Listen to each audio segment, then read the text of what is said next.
Hello everybody and welcome to roundtable number 4 as part of the Reframing Museum Symposium. For the next hour, myself and a distinguished panel are going to be looking at the topic of the museum as a reimagined public space. And we're so pleased you can join us from wherever you are in the world. Here in just outside London, the day is just starting, but I've seen that the symposium had a really great set of discussions yesterday. And we hope that continues as we move into day 2. My name is Tim Jones. I am the manager of the Culture Mile, which is a cultural district in the City of London. And I'll be chairing the panel for the next hour, after which we'll have 15 minutes for questions and answers.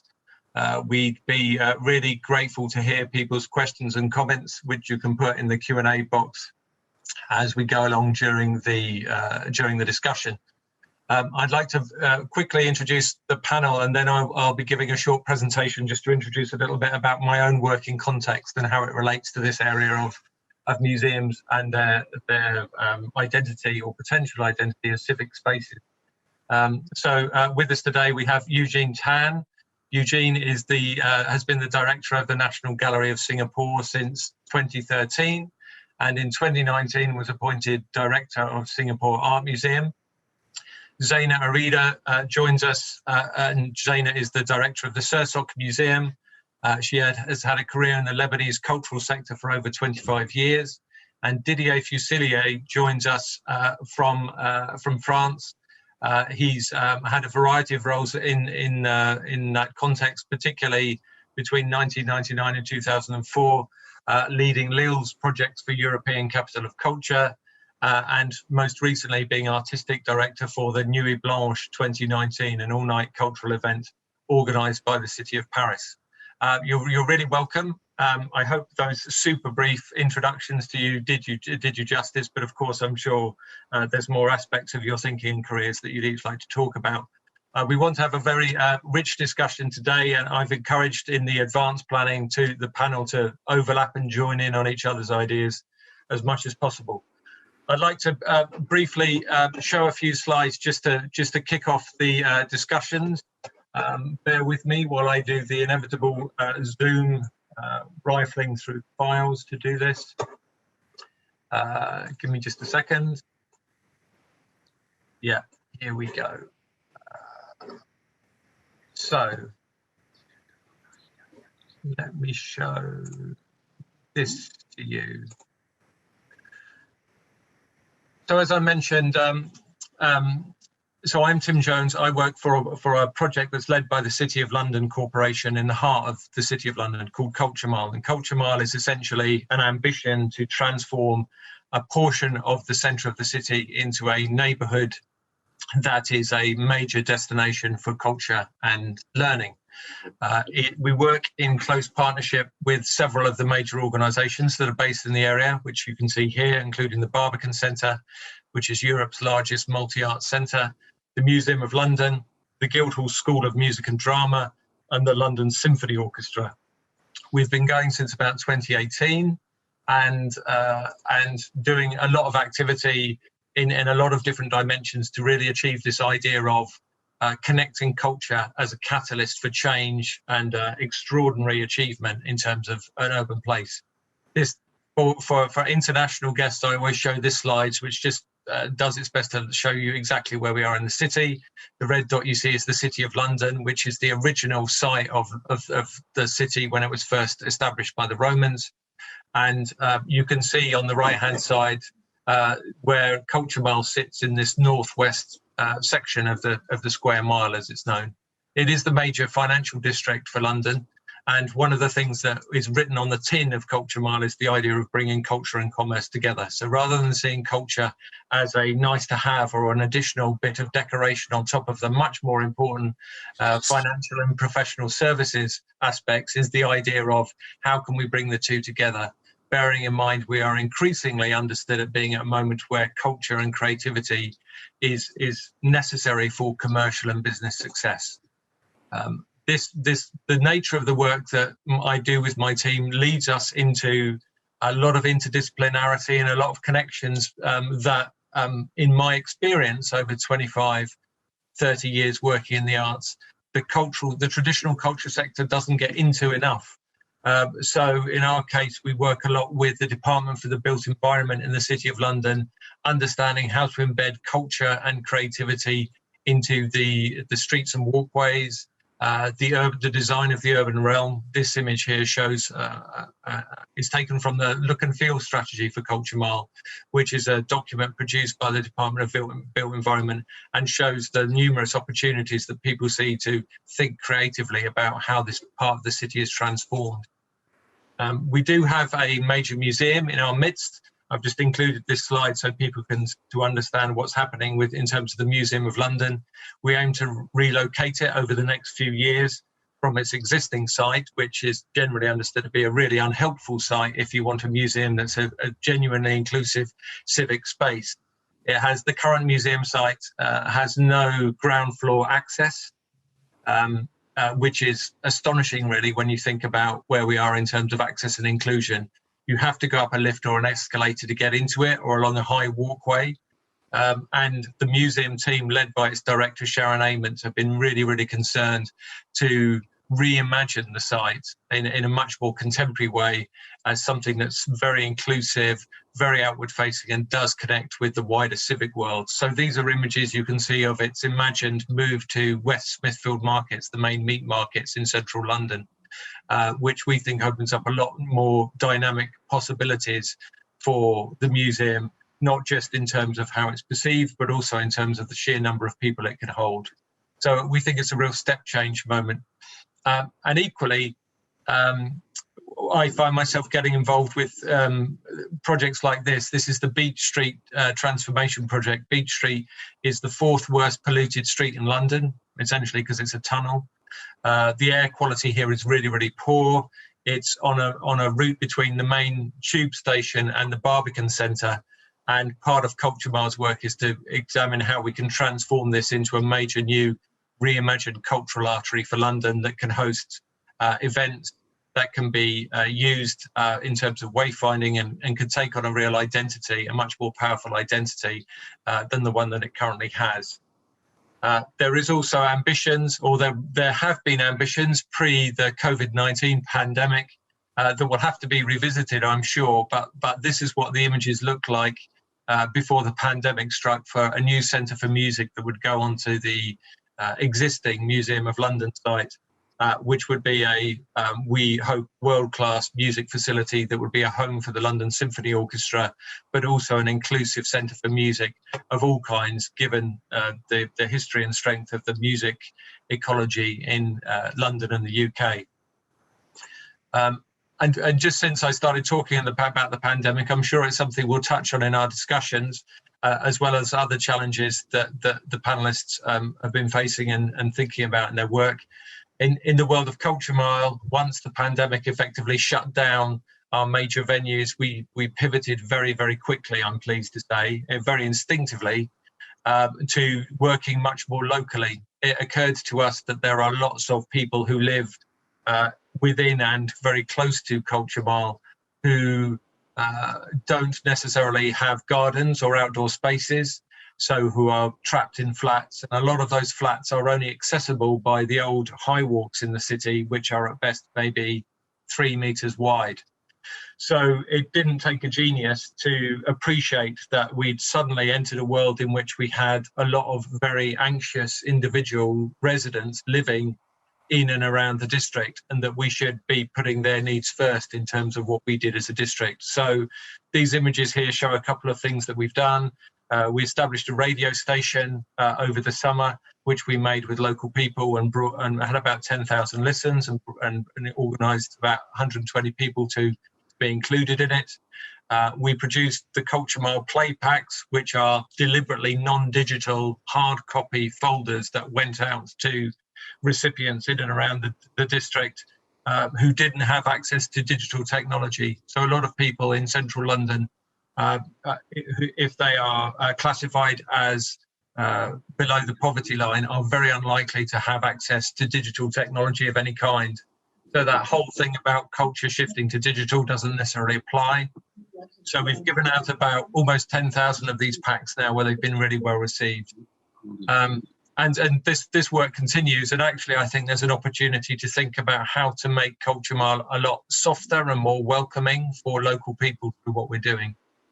Finally, I wanted to show the first of several, tell the first of several mini stories which we're hoping to get into this conversation, where I've invited the panelists to think about or present images of public spaces that they think are really good, that are outside the sector, that are outside the museum sector.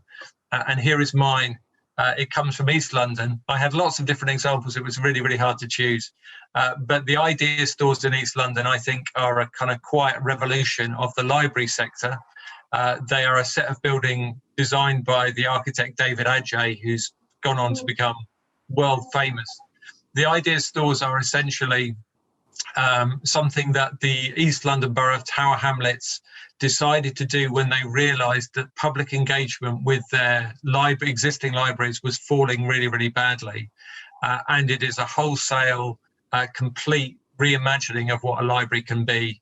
It combines free internet access with access to more traditional library services. They host a variety of events. There's a network of these libraries in East London that opened during the last recession and opened really quickly and really successfully.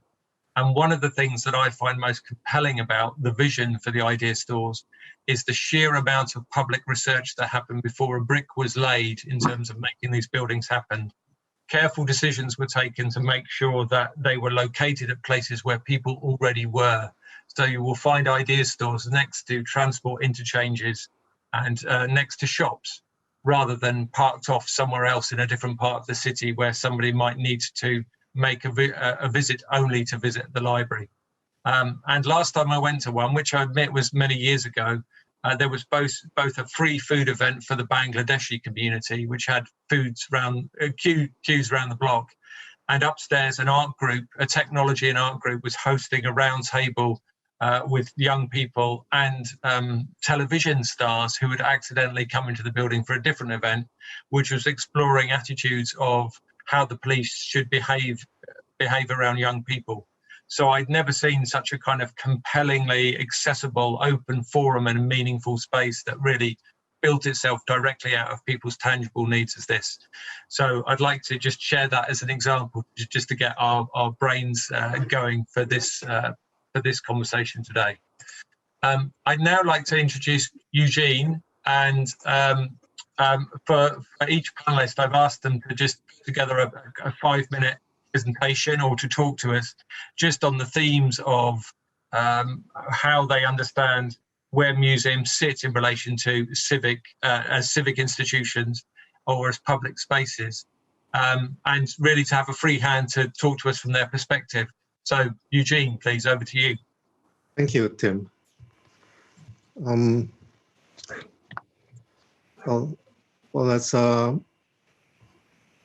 As Tim shared, I oversee 2 museums in Singapore, the National Gallery Singapore and the Singapore Art Museum.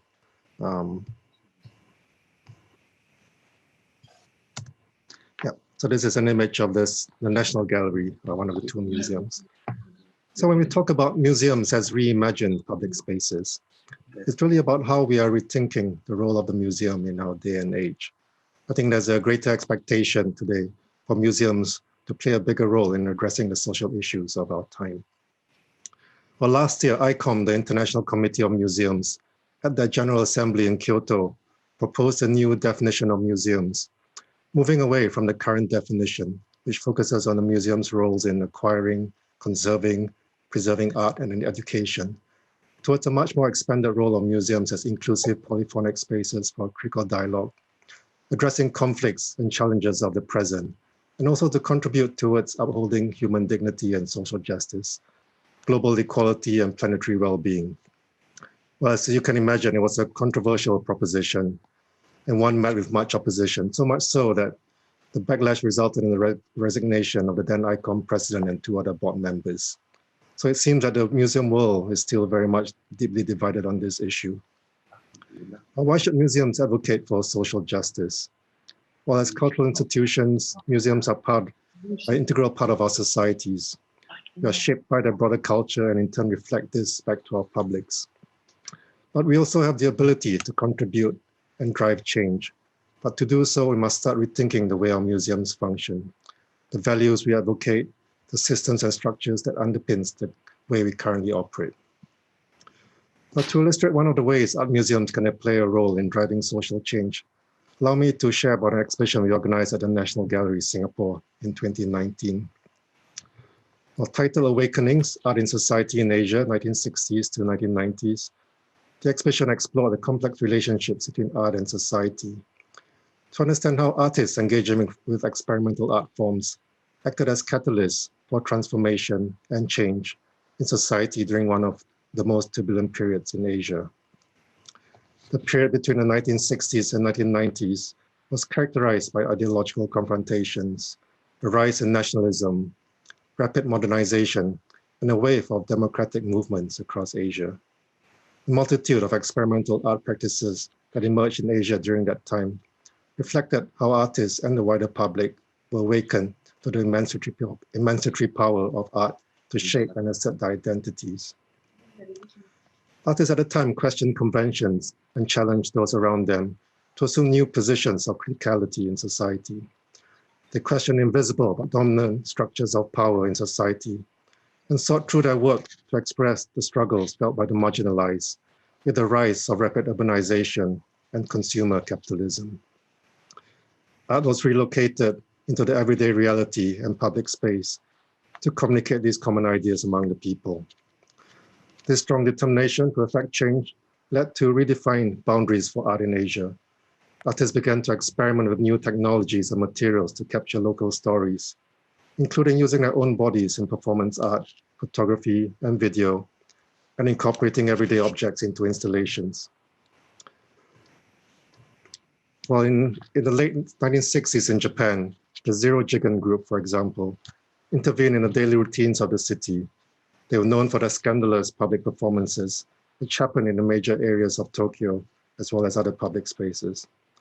They sought to draw attention to and protest the Japanese government's support for America and the indirect involvement in the Vietnam War at the time.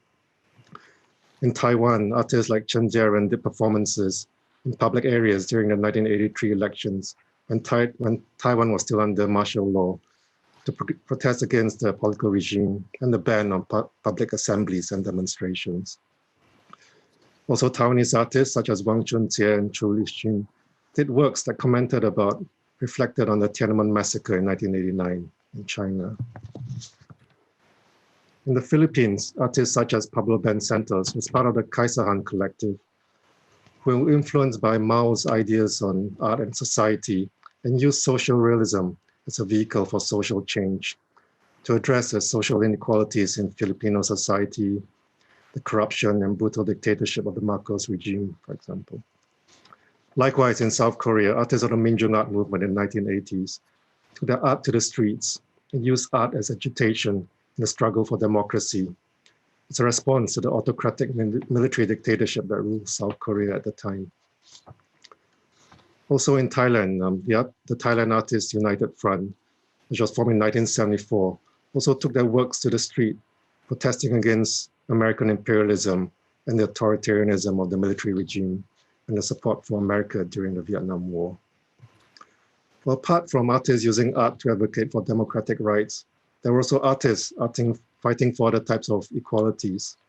For example, Brenda Fajardo was part of the Kasibulan movement, which stands for Women in Art and Emerging Consciousness in the 1980s in the Philippines, who were fighting for gender relations and women's liberation. So even though these are examples from Asia's history, we see a lot of them playing out today again. And it is a role of museums to provide the space for these issues to be highlighted and discussed.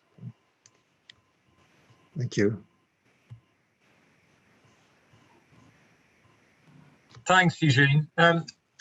Just to tease out a couple of follow-up questions. So I kind of consider myself as somebody who's kind of got the beginnings of one foot in the museum world, and that I know of quite a few people who work in it, but I haven't rarely been fully immersed in it. And I suppose for the point you made at the beginning about the recent ICOM controversy, the International Council of Museums controversy about the definition of what museums are.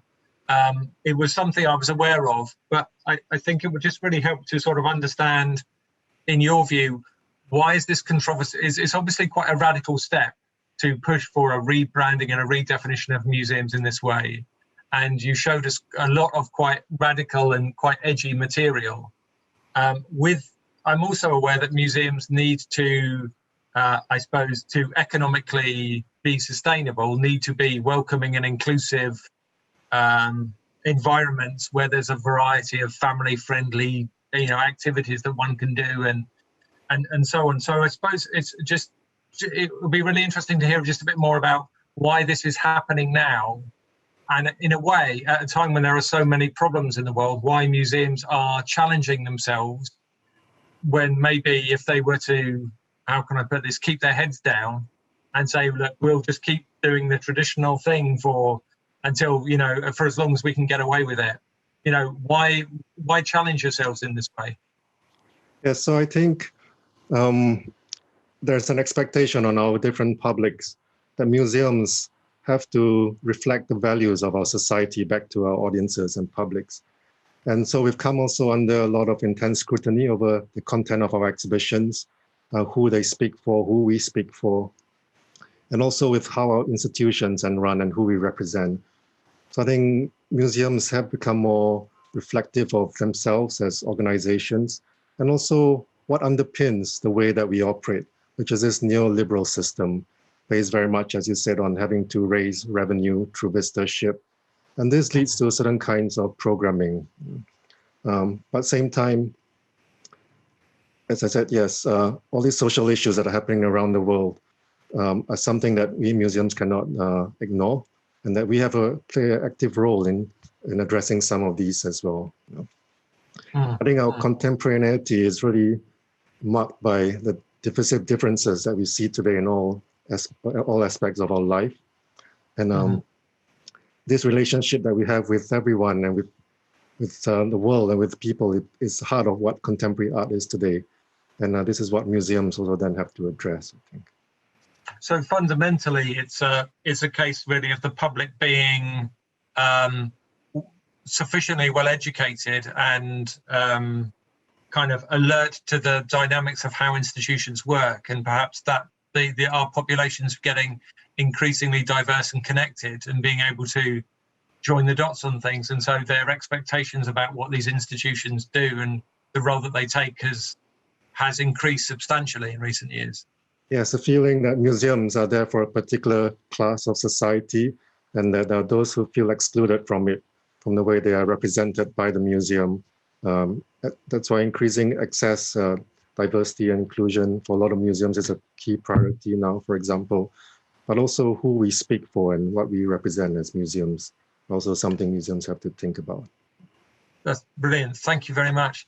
Dana, I wonder if I could invite you to take the floor for the next five minutes or so and talk about your experience at the Sursok Museum. Yeah, sure, of course, with pleasure. I was very hesitant about sharing pictures or not, and I decided to share only one picture, which I will do a little bit later when I reach the point of today's situation at Sursok and in Beirut. So just to give you an overview, background information, Sursok Museum is a modern and contemporary art museum that first opened its doors in 1961 in the center of Beirut. The museum is housed in Nicolas Sursok's former residence, built in 1912. Today, it's a classified historical building. The Sursok Museum is a private museum with a public mission. It's free of charge and open to all. We are located in the heart of the city, a few meters away from Beirut downtown, overlooking the Jemaizi Street. The Sursok Museum is one of the few art spaces that has an outdoor open space. The museum reopened its doors in October 2015 after a 10-year renovation and extension project, adding to the city new exhibition spaces and facilities, increasing 5 times the museum's surface area. I had the chance of working on the new vision and strategy of the museum 2 years before its reopening, rethinking its position in a city that had extremely changed during the absence of the museum. During its absence from the art scene that had actually grown a lot thanks to a few individuals and nonprofits. This whole thinking about the role of the museum today in our society, we were lucky to be able to, reflect on it a few years ago at a time where already all museums were, reconsidering their maybe way of functioning, their role. And we have to just note that Sirso is the only art museum in Beirut and in Lebanon. Of course, there are many other art spaces, nonprofits, collectives, performing arts, galleries. We have a very, very vibrant cultural and art scene with very few institutions. And the same way, Beirut is a city that has very few public spaces. For 20 years after the end of the civil war, so starting the early and mid 90s, artists and intellectuals and the civil society at large tried to reappropriate public spaces, creating exhibitions, performances, and other cultural activities in abandoned buildings, squares, parks, and the street. In parallel to this, we were creating projects and institutions answering the lack of cultural policy and the absence of the state in the cultural sector, like everywhere else too. In the past years, we have been facing the slow deterioration of the little infrastructure we had in the city and the privatization of big portions of the city, such as the Beirut downtown, of course, or parts of the Corniche, public beaches, and other spaces. When the museum was to reopen, the evening of one of the first largest protests claiming the fall of the regime in answer to their management of the garbage crisis, so again, that was in October 2015, Beirut had almost no more public spaces or infrastructure. And in the past 5 years, the Sirso Museum played an important role in the city, complementing the arts ecology and offering tools to the many actors and artists of the scene.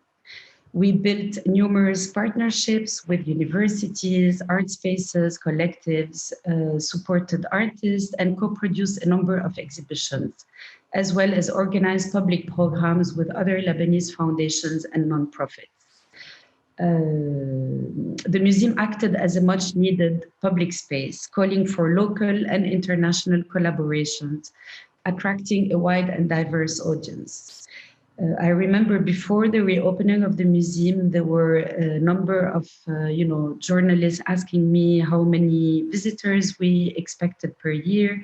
It was a very difficult exercise. Beirut is a small city with the regular art and culture public is quite narrow. I thought at the time that 50,000 visits or visitors per year would be great. And we since then got between 70 and 80,000. It doesn't look much in comparison to other, of course, museums in the world, but for Beirut it's quite a big audience. So the museum acted as the museum's esplanade became a kind of extension of the street, one of the favorite spots, for instance, of newlywed couples who come for photo shoots to commemorate their wedding day. Even after the explosion, one of the first phone calls we received with the inquiry at the museum was of a photographer who wanted to see if he could come and take a picture of newlywed brides, even though the museum was destroyed. Located 800 meters away from the port and as more than 500 historical buildings, the Sirso Museum was very damaged by the 4th of August explosion. This is when I can share the image I chose. Yes, sorry, just.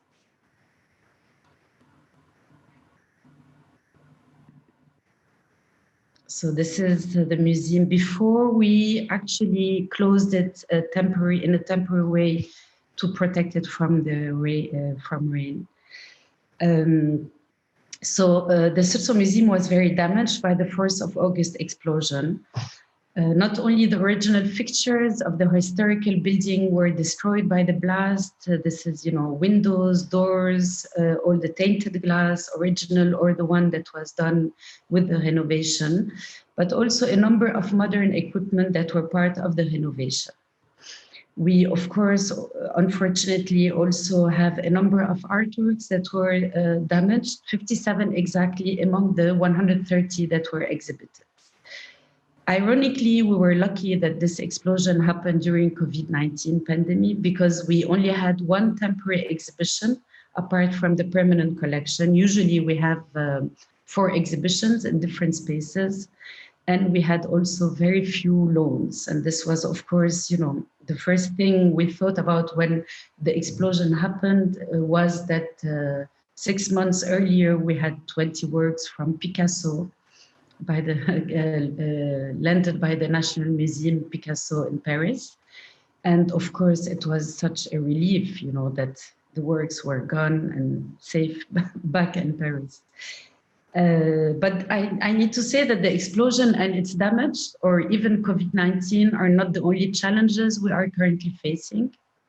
So we are working and living in a country that is a failed country, which became the 3rd most indebted country in the world, with 55% of the population under the poverty level, and a political system corrupted at the point that it led us to one of the strongest non-nuclear explosions in the history that destroyed half of the city. What the state failed building, and that we have been building throughout the years, it succeeded in destroying in a few seconds. And this is just to help you represent the violence of what has happened.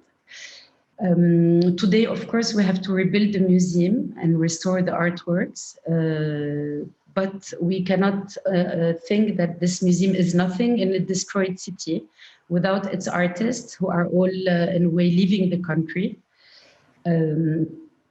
And since October 2019, and that was 6 months before the first COVID-19 lockdown, we were already trying to reflect on the situation in Lebanon and to adapt to the new financial situation, rethinking about how the museum's exhibition and public program could take into consideration the changing local context and what's happening in the street.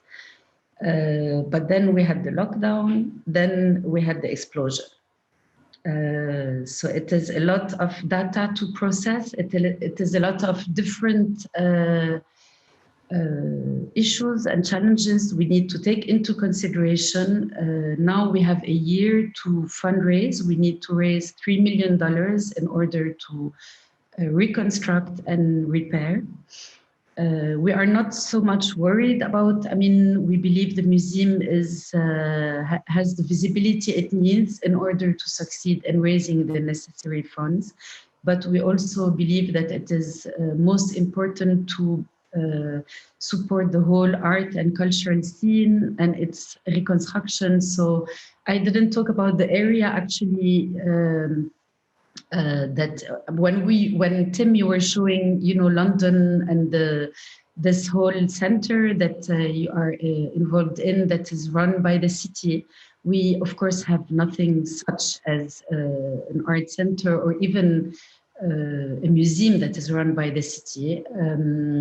And what the area that was the most damaged by the explosion, which is Jemaise, Marem Khayel, and the neighborhood of Surso, this is the area that was the cultural center of the city. And today it is really completely destroyed. This is the biggest challenge that we will be facing in the coming years. Who are the artists who we will be able to work with? Who are the other non-profit art spaces, collectives that we will be collaborating with, and to which audience we can continue catering? These are part of the questions that we are asking ourselves. Thank you. Thank you, Zeina. I guess my first question is is just to make sure that people can find out further information about the fundraising campaign. Where do people do that? Yes, please. You can just look at our website, and there is a lot of information both on the needs of the museum. We are uploading today an updated list of supporters, but also of the needs of the museum and the fundraising target. We have raised a little bit less than $700,000 from $3 million that we need to raise. And our aim is to rebuild and is to reopen by a year from now in November 2021, which will be the 60th anniversary of this museum. The museum opened on 18th of November 1961, and it would be great to reopen at that date. But we need to find funds quite soon because we have a year of works. And you're aiming to reopen not in a situation where you don't just have no support from the state, but you have kind of complete indifference from the state apparatus that a lot of other museums enjoy. Anyway, we never had the support of the state, all other institutions in Beirut. And we are in a better position because in the early 60s, when the museum opened its door, there was a law that was voted in support of the museum. So we receive a percentage of taxes on work permits deposited in Beirut. It's a very specific case for Lebanon, probably a great model, like financial model for other nonprofit, but that's what gives us this very special position of a semi-public, semi-private museum. But we have been relying a lot on our own fundraising efforts for the past years. So people should search for Sursok Museum to find details about the fundraising campaign and spread those details far and wide in their own networks to help the museum open in a year's time. And a lot of photographs and even a film are available to see further damage in the museum. Yes. I wanted to ask just another question, and forgive me if it sounds a bit glib, because I think everybody's aware of the huge impact and trauma on the variety of levels that the explosion has brought to Beirut. But I suppose I feel compelled to ask the sort of what opportunities are there amidst the problems type questions. So as difficult as it gets, I assume that there's some insights and new pathways or new ways of thinking that begin to be triggered by it. I mean, you talked in the period of time before COVID and before the explosion about how the museum, as being the only space of its kind in the city, had kind of had occupied the space around kind of civic infrastructure, civic identity, bringing people together around culture in the absence of there really being any other sustainable systems for doing that. So the connections to the museum and the connection to the art spaces and so on being all so important, very fragile, and I'm sure a lot of them damaged hugely by what's happened since. But when we see pictures of the building, it looks like a really beautiful building, and it looks to me a bit like a proper institution, right? But it's quite clear to me, but because where you've been working, you haven't been working as a traditional institution. You've been, by necessity, much more agile, much more lateral in terms of the partnerships that you've sought to forge to achieve progress for the people. Are there particular lessons from working in this context that you think are valuable to the museum world more widely? Well, I think that it's very related to our situation here, but also to my own background. I ran the Ahab Image Foundation for 17 years before taking this role of director of the Sursok Museum. And for all those years, I was fundraising for any event, any activity that the foundation needed to do. We were struggling a lot in order to secure a space, even just to give a talk. And in a way, this helped me a lot. And the museum was very absent of the art scene. And this helped me a lot, actually, think about the role of the museum in almost opposition to the way we usually, in a classical way, see the museum, which is usually a much bigger institution that has a kind of, position of, I would say, leader. And I had in mind that in Beirut, because of the way the art scene had developed, it was very important that everyone would see and feel ownership of this museum. And this is what I did for the first, for a year and a half before the opening of the museum. I invited maybe 200 individuals to visit the building, to have conversations with them, so that everyone really feels, and mainly artists and people from the cultural sector, feel that this is a space for them to use as well. And this is, a space that we had been waiting for, actually, for so long. Mm-hmm. So in a way, I think that maybe involving other actors from the scene was very important in basically succeeding in making this a public space, this museum a public space. Great, understood. Thanks, Zaina. Thank you so much. And now, just in the interest of time, I'd like to move across to Didier Fuselier, who's going to talk to us about his experience and his take on some of these issues. Didier, can I give you the floor? Thank you, Tim. Bonjour à tous. I'm very happy to join you for the conversation, and thank you, Zaina and Eugene, for your development. I'm the president in La Villette. La Villette, it's a large park, the largest park in Paris, with the Philharmonie, different venues. I can show you some pictures like that. It's perfect. Yes, you have an idea of the site, and you have also here, you can see the Science Museum, the Philharmonie of Paris, and the Zénith, it's for music and different festivals. And we have also big exhibitions, but a large square of activities in La Villette. And it's very specific because it's beginning in the end of the 80s. With the architect Bernard Tchoumi to imagine something very you can share, to invite new audiences, new public, young people from the out of Paris and also the suburbs. That was the idea, and we have actually around 11 million of people that can visit the site every year. And we will be also one of the live sites specific for the Olympic Games in 2024.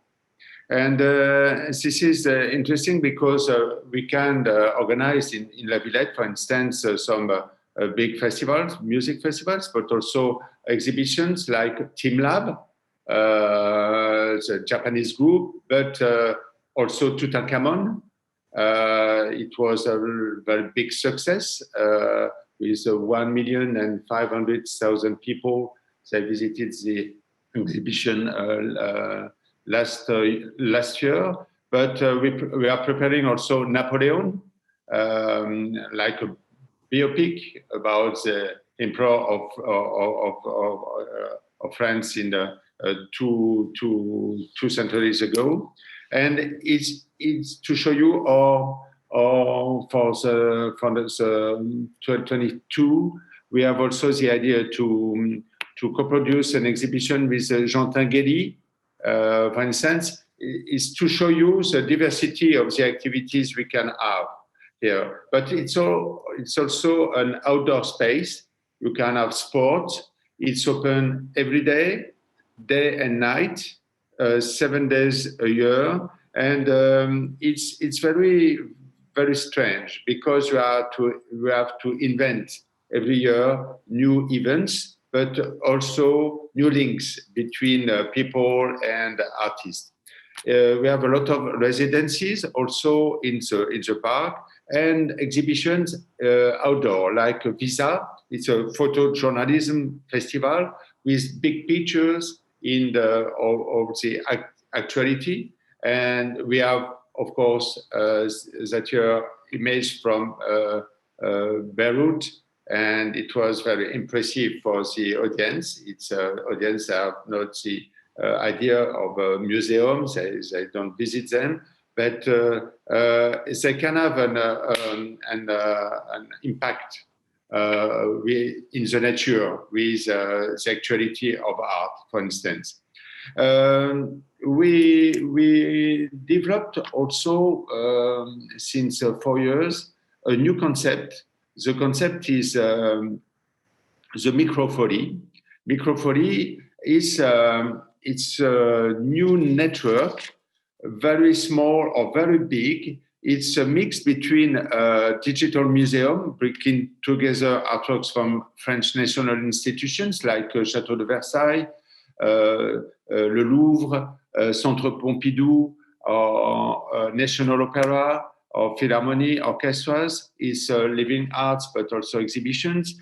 And you can transform also this museum, this digital museum, in a cafe, a co-working space with a book library, a Fab Lab, a DIA corner, and but you have also gardens, spaces for children, and we can adapt this concept in very small towns or villages, in libraries or churches or shops, like a barber shop, for instance, in France, in small towns or suburbs like in Metz or Marseille or Nice. We have, for the moment, around 110 items like microfolies in France, but also in international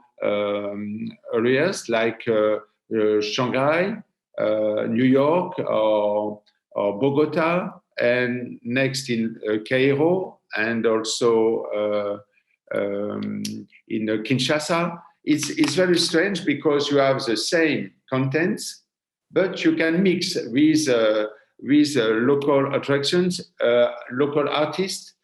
They can find in that concept a new network to present their works, artworks, but also to exchange like debates, like the debate we can have now. And this is a very big success for the moment because we imagine to open in 2 years 1,000 of microfolies in France and abroad, and is very cheap to install this system. It's why you can imagine to implant them everywhere in campaign, but especially in places where there is nothing. No museum, no theaters, no cinemas, nothing. And this is the aim we have with French Ministry of Culture, but also with big institutions. They are partners of that network. We have this. It is the same questions we have all together. This is this necessity to join popular culture and noble culture to create the junction between parades and harmonies and singers in the streets, but also operas and exhibitions like Jean showed us 15 minutes ago. This is our aim, to join these two cultures and to stop to separate the public in the categories. Didier, there's something about the when you just listening to you talk about the microfollies, you sound really pleased with their expansion, but also kind of quite surprised in a way. You're like, well, we stumbled across a formula which has been able to scale, that is actually not expensive and is getting uptake in Kinshasa, and people are localizing it in ways that you seem to have discovered something very powerful. And I wondered if what the formula for its success is, in your opinion. What is it that's getting so much take up? Yes, we are surprised, but you know, it's a result of a lot of experiences we had in the past in Lille 2004, but in Mons in Belgium also, where we try to create these small items like houses of culture we can imagine in the 60s or 70s, like Barbican, for instance, but everywhere there are very big buildings, and it's EV, of course. This is the microfolly. The aim is to install culture at the door of suburbs and schools and buildings where people live. You can go from your apartment like comment on dit pyjama? With a pyjama. You can arrive like that with no preparation, and you can find for kids small games. For teenagers, you have a Fab Lab with new machines, 3D, but also VR experience, and you have also the Joconde and Wagner and Rigoletto, for instance. You can also organize pictures and small exhibition with pictures, or festivals. Also, it's very, very friendly and very simple, because you have a lot of content. The contents for the town are free, also free access, and it's free access also for the audience, for people. It's why it's like a game for kids, but also a moment for people to share ideas, to have just a coffee. In suburbs where there is nothing, no cafe, no shops, you know. This is what it's very interesting.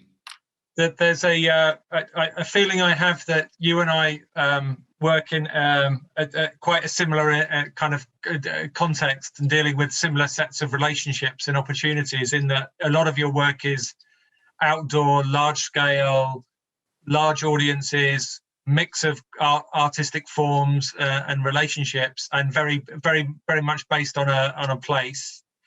And it's interesting that what you were just saying there reminds me of a lot of conversations I have with my team about how we can make the cultural offer more snackable, meaning how can we give people something that they can do in 5 minutes, which is rewarding, and they don't have to stop their entire day to experience some culture, because next time they might come for 10 minutes or half an hour or an hour, or they might bring other people.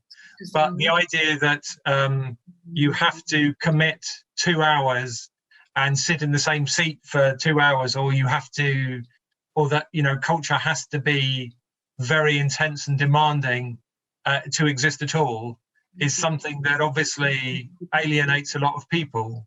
So how we can find ways to take some of the learnings about the different ways that different kinds of people want to engage with a culture that they have refashioned to suit their own lifestyles, rather than squeezing themselves into how cultural institutions expect them to behave, is I think quite an interesting area to explore. In terms of your experience of working outside in outdoor spaces, what I hear often from museums and other cultural institutions, this huge desire to kind of get beyond their walls because they feel that they risk irrelevance if they don't find ways to carry culture out of the building and into the market square or into the street where it can meet the public, where the public already are. But I also feel that it's a very hard thing for a lot of institutions to do because they are not constructed to deliver that kind of activity, and they rely on people walking through the door and ticket sales to be sustainable. How did you follow my thinking? How do we bridge that gap between the indoors and the outdoors more effectively?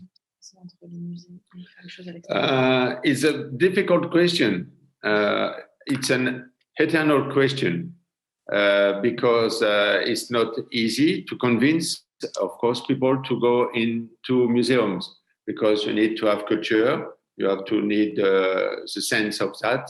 And for me, outdoor events like the Nuit Blanche in Paris last year, we organized the culture, the idea of the culture like a big party with a parade. You could cross also the museum, but like the Louvre or Centre Pompidou or Picasso Museum or Grand Palais, like a runner, like a sportsman. But it was incredible during one night in Paris, everywhere. But also it's a big highway around Paris. We transform, we stop the circulation with cars for only bicycles and the big parties without sound, but only headphones, but like 5,000 headphones and a big party without sound. The idea is to create some surprises. You cannot imagine a party without sound, but the sound you have them and you see only the movement of dancers. But you can cross the museum, but like a sportsman. And this kind of junction between activities that are not culture in outdoor, with the participation of big institutions, this is something very, very intense and very interesting. And I suppose I think of the people who work in museums and about the kind of the huge growth in different formats and ways to engage with culture that we've seen in our lifetime. You know, I think if you'd started working in a museum 25 years ago and had been told that by the time you got to 2020, you'd be a partner in a kind of major roller skating event or a mass citywide cultural festivals, when you thought your job was to go and make sure that the objects were prepared or the exhibitions were prepared in a conventional way for audiences. I suppose there's a lot of constant training and support that the staff need to be able to accommodate this kind of shift in patterns of cultural consumption.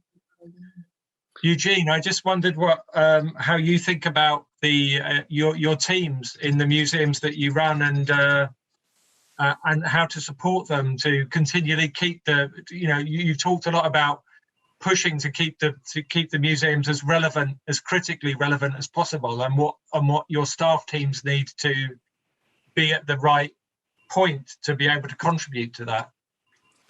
Yes, no.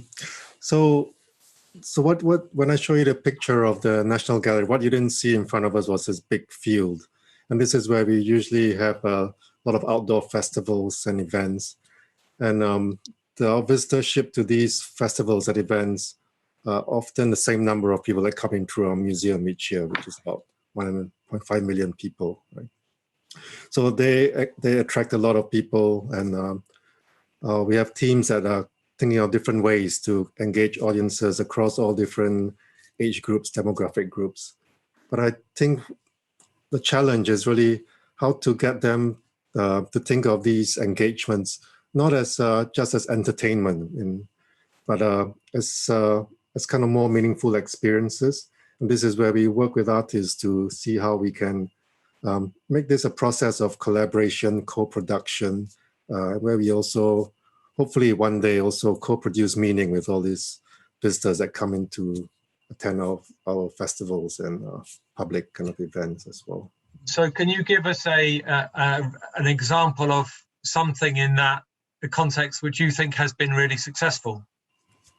And because the reason why I ask is because I agree with you, in London you can see something which happens in front of you and you're thinking, is this a bit of marketing? Is this a leisure activity?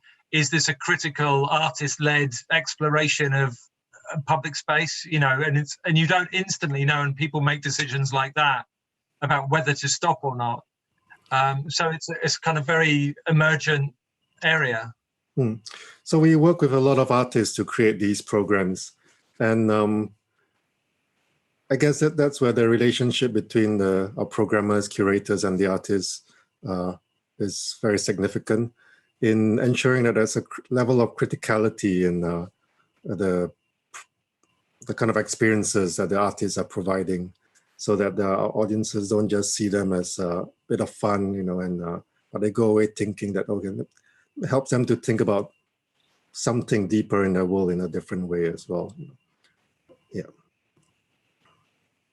We're now shockingly in the last 15 minutes. So I'd just like to start introducing questions that we've got from our listening audiences. Thank you for the questions. If people are listening and have more that they'd like to ask, now's the time for us to get through them. Zaina, there's a question here for you from Elisa Bernard, which says, how are you going to redisplay the permanent collection in the Sersok Museum when you reopen? Are you going to install the same display as before the explosion, or rather revise it and even incorporate the explosion event in a new narrative? No, we will definitely work on a new narrative. We try to change the collection display yearly, if not yearly, like every 2 years. It is very difficult for us to think about the new display now, but we will definitely work on a new display. We have been thinking about how to keep a trace of this explosion, how to inscribe it in the history of the museum. Unfortunately or fortunately, the artworks, you cannot you have to restore them, because then the painting, when you have paint loss or like small holes, like it's the case in most of the damaged works, you cannot keep them and stabilize them this way. But we have piled all the metallic, galvanized metal that we are unmounting from all the false ceilings. They are piled as a huge mountain in front of the museum's building, and we were like thinking about compressing it and just having it displayed outdoors with a text that can allow us to tell the story. In the permanent collection display, already a few artists, like I can think about Laure Ghraib, whose work is part of the collection. She has a very important triptych that tells a kind of, it's a chronology of Lebanon and her own personal history. And it was very damaged, but we are like in the way of restoring it. When the explosion happened, she like produced 4 other works that continue this history, and one of them tells the story of the 4th of August. This is definitely going to be one of the ways that we will, find to tell what has happened. It sounds very fitting for a museum that's been very much about live encounter, even before these recent calamities. That sort of sense of being very plugged into what's happening, being really at the heart of your agenda. So we commend you. Didier, there's a question here for you, which has just disappeared off the screen rather annoyingly. It was really about the microfollies. And I think somebody was asking, oh yes, here it is. Who gets to decide on the cultural content that you disseminate through the microfollies? Can you maintain them as visitor-centered experiences? And how do you incorporate users' feedback?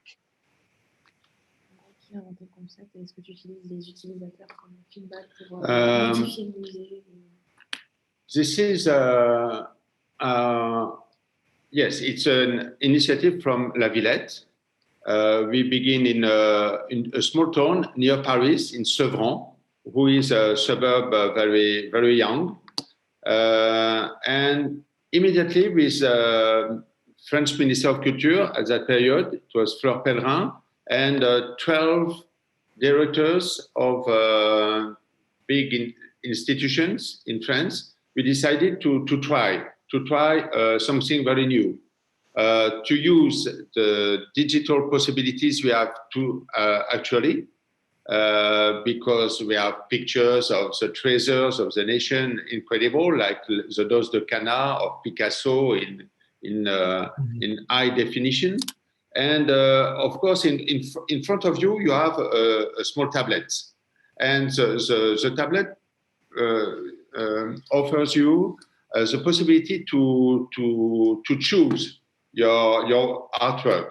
You have a big screen with all the canvas you have in front of you, but on your knees you have a tablet, and you can choose to stay with a design collection of Pompidou Museum during 1 hour if you want. There is no limit. We have 3,000 of artworks in the computer. It's why it's very fun, because you can Beethoven if you want. You can see Avignon Festival for Shakespeare, for King Lear, for instance. But and people just near you can show the Joconde. It's why it's very funny to go, and there is no limit. You can come every day, every night. It's different, and we have more and more partners now. National Library, Théâtre de l'Odéon, but also 20 castles, famous castles in Europa. It's so marvelous to discover Denmark or Castle of Schönburg or in Italy. And this is like a large, incredible travel you have across the culture, the big culture, with concerts, opera. We have living arts also. We have performances. We have performing space into each microfolie. And sometimes we are really in a very small village with 300 inhabitants, and in the school, or in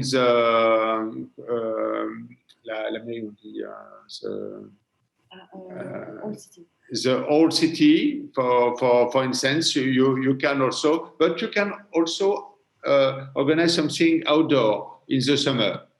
And it's very, very easy. And actually, for 50 or 60 microfolie, we don't know exactly what has happened, but we know they are opened. There are a lot of activities, and we are us in La Villette at each time very surprised by the invention that the partners can have, but they can also share the different experiences. That's the secret. The key is, yes, the key is flexibility and giving control to the audience. Yeah. We've just in the last. I'd like to thank each of you enormously for contributing to our discussion today. It's been I've learned a lot from it, and I hope the audience has got as much out of the conversation as I have. There's a question that that I'd like to finish on, but I'd also like to make it a bit more manageable for you than is currently expressed, just so people could give short answers. The question that's gone into the chat is, how do you decide on realigning your programming to respond to the changes in society and the world around you, e.g. calamities, destruction, political events, and world pandemics? That's obviously an enormous question, and in different ways people have already been speaking about it. I guess the way that I would just encourage us to finish is just to ask each of you briefly, maybe to talk about practical plans that you have over the next year or two to ensure that the work you're doing is taking account of the wider world and the issues and events, that the huge challenges and upheavals going on in the wider world. Eugene, could I ask you to just give us some examples of your future plans in that regard? Yes, so as you know, exhibitions and museums take a long time to prepare, sometimes even years. So, and this time frame doesn't suit the kind of agility you need to address the social issues of today.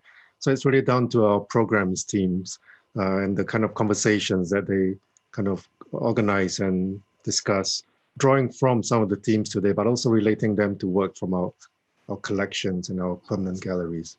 And that's how we kind of deal with some of the issues. Because throughout history, there's always issues that are relevant to what's happening today, as well, as I just showed in the exhibition just now. So by implications, there's something about giving more prominence to the programming function, the event programming functions of museums rather than the exhibition functions. And highlighting the works in our collection to also address such issues. Yes. I understood. Zaina, what are your thoughts on it? You've already talked a lot about what you're doing. Is there other points that you'd like to make from your context? Sure. One of the questions we have been asking ourselves is how can you, maybe objects can help also tell stories and be relevant to the contemporaries. So in a way, being able to rethink what the museum collects and how it collects could help a lot, this reflection. Mm-hmm. So not only change and adapting, I totally agree with Eugene. It's crazy to, and we had to deal with this, but it takes time to organize exhibitions and program them. So it's easier to adapt with the, cultural program, but in a way, when change is so major and when change is so big, I think that rethinking also what the museum collects and how it collects could help and be interesting. I guess it's interesting to think about how to message to the public the different speeds at which a museum operates, so that the public aren't expecting everything to sort of change overnight, but understand that bits of it can move fast and bits of it inevitably and in some ways usefully can move more slowly and perhaps be more careful and reflective in the way that they are formed. And Didier, you talked during your section about bringing the two cultures together. And are there particular moves that you want to make over the next couple of years beyond what you've told us already to make sure that your work with La Villette and your other projects remain as relevant as possible? The chance we have is we are very flexible. We can invent different propositions, artistic propositions in 3 months or 6 months. It's why during that difficult period we cross all. This is it's very intense also for us. One of the direction we have is to invite people to discover real souls of artists, not performances, but real souls during 4 years. This is a contract we have between artists and the audience, and we can invite also, of course, in that special period, audience that never go in museum or theaters and venues. It's very, very interesting, very popular. And we can invent different ways to permit that junction between popular culture and noble culture. Mm-hmm. We are at time, I'm afraid. I could talk to you guys for the rest of the day, and the day has only just started here. But I'd like to thank you enormously for your time. Before the end, anybody who's come to this, if you can take the networking break that's now happening to visit the attendee tab and engage with and connect with other participants on the Symposium online platform, I'm sure the organisers would really appreciate it, and it's an opportunity to connect with some really interesting people who are part of the symposium that's going on across these 3 days. For now, I'd like to thank Didier, Zeina and Eugene for giving their time to us over the past hour and 15 minutes for a fascinating discussion. Thanks. I hope to see you each again, and enjoy the rest of the day.